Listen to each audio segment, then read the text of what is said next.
Olá pessoal, meu nome é Concécio e essa é mais uma live do canal Deus Sem Igreja. Hoje eu deveria continuar com a história dos Atos dos Apóstolos na quarta parte. Mas uma coisa que nós temos que aprender é que, como diz Provérbios 16:9, o coração do homem planeja o seu caminho, mas o Senhor lhe dirige os passos. E muitas vezes Deus quer dar outra mensagem e não aquela que eu planejei.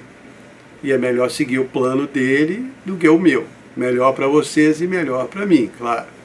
Falar de quebrantamentos, dores e sofrimentos nunca é bom. Bom é animar as pessoas, falar de coisas positivas, dar esperança, fortalecer a fé. E vocês sabem que eu sempre tento fazer isso, mas até para fortalecer, às vezes é preciso falar também das dores, dos quebrantamentos da vida. Porque a nossa vida não é isenta de dores e mágoas.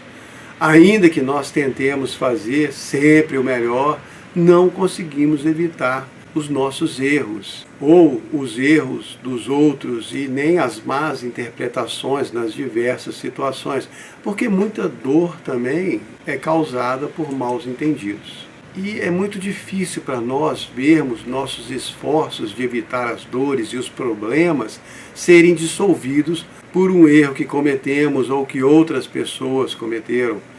Quem é pai sabe o quanto dói ver um filho passar por uma situação difícil.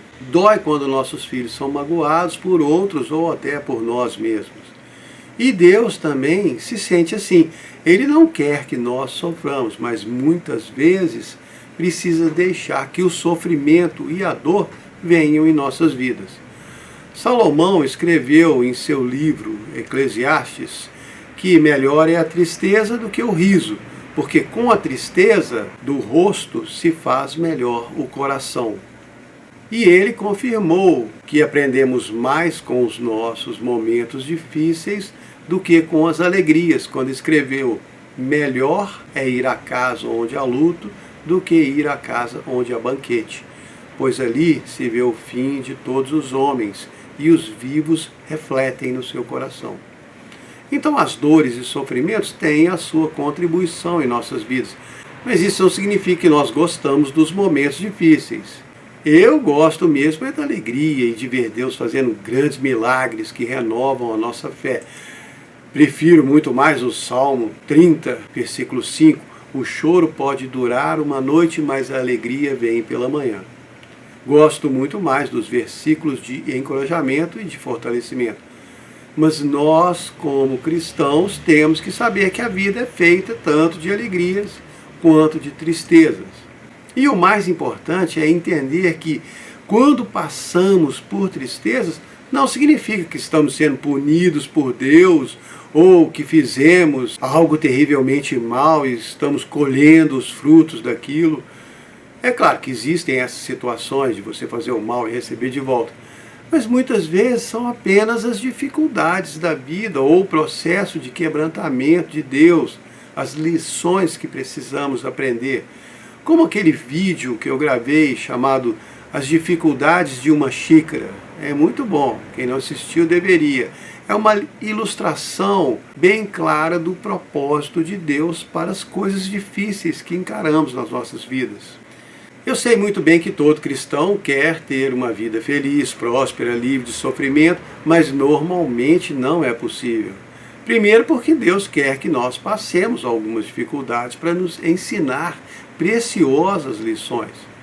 E segundo, porque nós estamos vivendo no mundo dos homens que se revoltaram contra Deus. E infelizmente hoje esse é um mundo em queda, um mundo em ruína. Apesar de toda a maquiagem, toda a propaganda, o mundo não está indo de bom para melhor. Ao contrário, ele vai de mal a pior. Como Paulo escreveu na sua segunda carta ao Timóteo, os homens maus e enganadores irão de mal a pior, enganando e sendo enganados. E esse é o mundo em que vivemos, e não é fácil para nós. Não é fácil nem para a natureza que foi criada por Deus. Paulo escreveu em Romanos 8, que toda a criação, a natureza, geme como se estivesse com dores, esperando para ser libertada. Todo mundo que Deus criou está sofrendo por causa do homem que abandonou a Deus. E nós que somos filhos de Deus, libertados por Jesus de todas as maldições, também sofremos por viver nesse mundo. É claro que Deus faz tudo contribuir para o nosso bem. Romanos 8, 28, já falei muitas vezes. Mas não quer dizer que nós vamos gostar de passar pelos sofrimentos. Eu já dei aqui nos meus vídeos vários conselhos sobre como passar dificuldades, como aguentar os momentos difíceis. As fórmulas não mudam. Mas mesmo assim, quem está vivendo uma situação ruim, seja em casa, no trabalho, no seu relacionamento com Deus, ou até mesmo consigo mesmo, tem dificuldade de encarar e principalmente de ver a esperança de dias melhores. Quando passamos por momentos muito difíceis, mudanças drásticas em nossas vidas, muitas vezes não conseguimos ver mais a esperança de Deus para o nosso futuro. Aquela coisa que aconteceu fica como um muro na nossa frente e nos impede de ver como as coisas serão depois. Seja por causa da perda de uma pessoa querida, ou uma mudança na sua situação financeira, ou fracasso profissional, uma doença muito séria, ou qualquer outro fator que sacuda a normalidade da sua vida e te deixe abalado. É muito importante encarar a situação não como um mal enviado por Deus para te punir, porque o princípio mais importante da verdade cristã é: Deus é amor. Ele ama os seus filhos e tudo o que faz ou permite que aconteça a eles é por amor. Mesmo que nós não entendamos como Deus é capaz de permitir tal situação em nossas vidas. Como foi o caso do Jó. Ele não conseguiu entender porque Deus permitiu tanta coisa ruim acontecer na vida dele. Jó não tinha feito nada errado. O próprio Deus disse que Jó era um homem correto que se desviava do mal. Mas mesmo assim Deus permitiu que acontecessem coisas horríveis na vida dele. Ele perdeu toda a sua fortuna, os seus filhos e depois a sua saúde. Ficou no fundo do poço sem saber o que tinha feito de errado. E quando seus amigos foram visitá-los, eles ficaram tentando convencer o Jó de que ele estava colhendo o mal que semeou. Mas isso não era verdade. Tanto que no final da história do Jó, Deus repreende os amigos dele e abençoa o Jó por ter suportado tudo que teve que passar. Ele recebeu o dobro de tudo que perdeu, teve outros filhos e filhas e viveu ainda muitos anos com muita saúde. Eu sempre ficava incomodado quando lia o livro de Jó na Bíblia. Para mim era uma história enigmática e muito profunda demais, por causa dos discursos e debates sobre a bondade de Deus e todo o mal que Jó estava recebendo. Aquilo para mim era muito difícil de entender. Até que um dia Deus me ajudou a perceber que, na verdade, todas aquelas provas e dificuldades e sofrimentos foram um elogio de Deus para o Jó. Quando permitiu que o Jó passasse por tantas provas, Deus sabia que o Jó não iria virar as costas para ele. Deus tinha fé no Jó. Isso é muito legal. E Deus tinha tanta fé no Jó que ele apostou com o diabo que mesmo se ele permitisse que o Jó perdesse tudo, inclusive a saúde, ainda assim o Jó não iria se revoltar contra Deus. E foi o que aconteceu. É claro que muitas vezes Jó questionou o que estava acontecendo com ele, não entendia por que estava passando por tudo aquilo, mas ainda assim ele não se voltou contra Deus. Quando perdeu tudo, ele disse: nasci nu nessa terra e nu sairei dela. O Senhor deu e o Senhor tomou. Bendito seja o nome do Senhor. Esse era o grande valor do Jó e Deus sabia disso. Foi por isso que permitiu que o Jó passasse os maus bocados que passou. Deus confiava no Jó e ficou só esperando o momento certo para recompensá-lo por toda a sua fidelidade e perseverança. E Deus conhece muito bem cada um de nós. É claro que eu sei muito bem que eu não sou um cara correto como o Jó, mas o meu Deus é o mesmo dele. E o amor que ele tem por mim é o mesmo amor que ele tinha pelo Jó. E é o mesmo amor que ele tem por cada um de vocês. Um amor tão grande que ele foi capaz de se sacrificar por nós na cruz para nos livrar da maldição da morte eterna. A nossa vida está nas mãos desse Deus amoroso, não na mão de algum Deus temperamental, inconstante e insensato. Deus é um pai que ama e cuida de cada um dos seus filhos com muito carinho. E nós precisamos entender que ele sabe muito bem o que está fazendo e que as coisas ruins não acontecem porque ele perdeu o controle da situação ou porque ficou zangado e quer te punir. Alguns problemas e dificuldades da nossa vida podem parecer enormes obstáculos, mas na verdade Deus quer te desafiar a vê-los como aquelas barreiras em corrida de obstáculos que o atleta tem que ficar pulando os obstáculos enquanto corre. Porque uma situação ruim na sua vida não vem para te atrasar, prejudicar ou te deter. Ela foi posta ali para você passar por ela, saltar aquele obstáculo, transpor aquela dificuldade e superar aquele momento. Esses são os desafios da nossa vida. O objetivo de Deus com isso é aperfeiçoar as nossas habilidades e fortalecer os nossos músculos, habilidades espirituais e músculos da fé. Então nós não deveríamos pedir para Deus remover a barreira, retirar o obstáculo, resolver a situação, acabar com o sofrimento. Precisamos aprender a pedir para Ele ajuda para pular por cima daquilo com agilidade, superar aquela situação com fé, passar com confiança e continuar lutando e correndo a corrida da nossa vida. Como Paulo escreveu para os Hebreus, deixemos de lado tudo que nos atrapalha e se agarra em nós e continuemos a correr sem desanimar a corrida que está marcada para nós. Então, quando se deparar com um grande problema, uma dificuldade inesperada, em vez de ficar desanimado, porque o obstáculo parece muito alto e intransponível, busque a Deus e peça ajuda e força que você precisa naquele momento. São duas atitudes muito diferentes que você pode ter ao se deparar com uma situação muito ruim.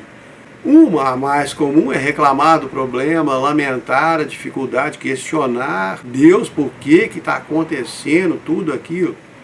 E outra é pedir ajuda a Ele e forças para superar esse obstáculo que apareceu na sua vida.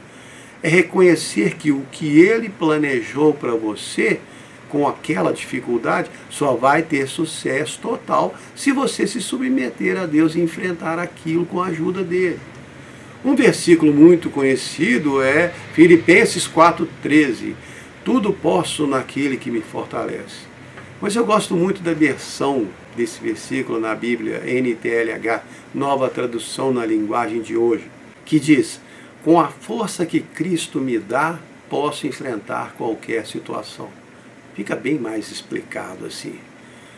Outro dia, eu li um texto que falava sobre resiliência. Nunca tinha dado muita atenção a isso, porque resiliência para mim é a propriedade dos elementos que a física explica como a capacidade de retornar à forma original após terem sido submetidos a uma deformação elástica. Mas tem o sentido figurado da resiliência, que é a capacidade de se recobrar facilmente ou se adaptar à má sorte ou às mudanças.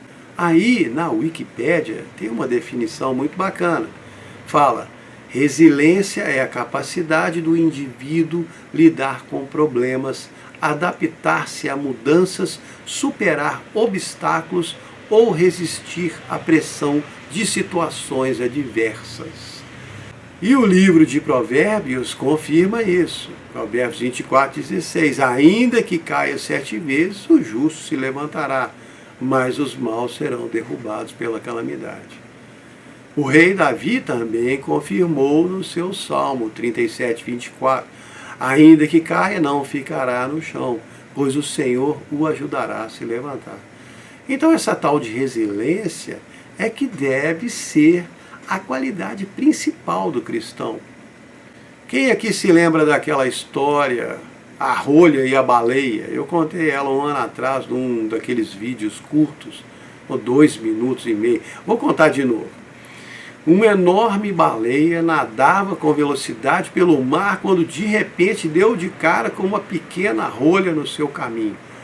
Ela disse: "Saia do meu caminho, criatura insignificante." A rolha respondeu humildemente: "Eu estou apenas boiando aqui, não quero atrapalhar." Mas a baleia zangada bateu com força sua nadadeira e fez a rolha afundar alguns metros, mas depois ela voltou a boiar. E a baleia falou: "Por que você não afundou? Como ousa continuar no meu caminho?" Então a baleia se virou e bateu a cauda com toda a força. A pequena rolha afundou muitos metros, mas logo depois deu um pulo para fora da água e continuou boiando. A baleia ficou muito irritada e disse: "Você vai se ver comigo, eu vou te afogar no fundo do oceano." Então deu um pulo enorme e veio de cabeça em cima da rolha, levou ela até o mais profundo do oceano. Quando se virou para rir da rolha, ela começou a subir na maior velocidade, saltou alto para fora da água e continuou lá deitada, boiando. A baleia, frustrada, perguntou: "Como que você faz isso? Por que eu não consigo te afundar?" E a rolha respondeu calmamente: "Você nunca vai conseguir me afundar, porque eu fui feita do material que é feito para boiar. Ainda que você me leve para o mais fundo do mar, eu voltarei a boiar, porque eu fui feita para isso." E é assim que nós cristãos devemos ser. Temos que deixar Deus nos moldar e nos preencher com o seu Espírito Santo, que nos dá força para resistir aos duros ataques dessa vida. Porque as dificuldades vão vir, com certeza. Vão tentar nos abater, as tristezas vão se esforçar para nos machucar. As pessoas vão nos decepcionar, com certeza, e até nós mesmos vamos falhar. Mas se você buscar a ajuda de Deus, deixar Ele te revestir com o seu poder de boiar, com aquela força para resistir que Ele deu aos seus santos profetas, aos apóstolos, aos seus mais humildes seguidores, então as dificuldades dessa vida não vão conseguir te abater, nem as tristezas vão conseguir te machucar. E ainda que nós fiquemos feridos, machucados, abatidos, mesmo que os sofrimentos nos levem ao mais fundo do oceano das tristezas, vamos simplesmente deixar o poder de Deus nos trazer de volta à superfície e vamos continuar boiando. Como está escrito naquele maravilhoso capítulo de Romanos 8, eu sempre falo do versículo 28, todas as coisas contribuem para o bem daqueles que amam a Deus. Mas a continuação é muito mais maravilhosa. No 29 fala: porque aqueles que Deus conheceu, Ele também os predestinou para serem conforme a imagem do seu Filho, para que Jesus seja o irmão mais velho de muitos irmãos. E aos que Deus predestinou, a estes Ele também chamou. E aos que chamou, Ele também justificou. E aos que justificou, Ele também glorificou. O que diremos, pois, dessas coisas? Se Deus é por nós, quem será contra nós? Gente, nós somos filhos de Deus. Somos filhos do Criador, do ser mais poderoso que existe. O que pode acontecer de ruim conosco? Por isso que o Paulo continua nesse mesmo capítulo de Romanos, lá no 33, quem intentará acusação contra os escolhidos de Deus? É Deus quem os justifica. Sabe quando você se sente mal e fica pensando: puxa vida, eu devia ter feito isso, aquilo, devia ter agido assim ou assado, podia ter evitado tudo isso. Quando você fica assim, você está se condenando pelos seus erros. No 34 fala: quem os condenará? Pois Cristo é quem morreu e ressuscitou dos mortos, está à direita de Deus e também os justifica. Nem você mesmo consegue se condenar diante de Deus. Jesus está lá para te justificar. E Paulo continua: quem pode nos separar do amor de Cristo? O sofrimento, a angústia, a perseguição, fome, pobreza, perigo, morte? Como está escrito, por amor a ti corremos perigo todo dia e somos considerados como ovelhas que vão para o matadouro. Mas em todas essas coisas somos mais do que vencedores por causa daquele que nos amou. Nós somos vencedores porque Deus nos amou. E no 38 fala: pois eu tenho certeza que nem a morte, nem a vida, nem os anjos, nem as autoridades, nem os poderes, nem o presente, nem o futuro, nem a altura, nem a profundidade, nem qualquer criatura pode nos separar do amor de Deus que está em Cristo Jesus, nosso Senhor. Pronto, acabou. Ainda que você sinta que em algum momento a sua vida parece estar desmoronando, não perca a fé, não duvide do amor de Deus por você. Se esforce para falar como Paulo em 2 de Coríntios 4:8. Muitas vezes fico aflito, mas não sou derrotado. Fico com dúvida, mas não fico desesperado. Tenho inimigos, mas nunca me falta um amigo. Às vezes sou até ferido, mas não sou destruído. Independente de você sentir bem ou não, independente de outros falarem que você está certo ou está errado, guarde sempre no seu coração a certeza do amor de Deus por você. Não porque você é uma pessoa boa, ou porque você fez coisas boas, ou faz coisas boas, e muito menos por causa da sua própria bondade, mas porque Deus é amor. Essa é a essência dele, e ele tem prazer em te amar, porque ele é o seu Pai. Espero que vocês tenham gostado. Muito obrigado.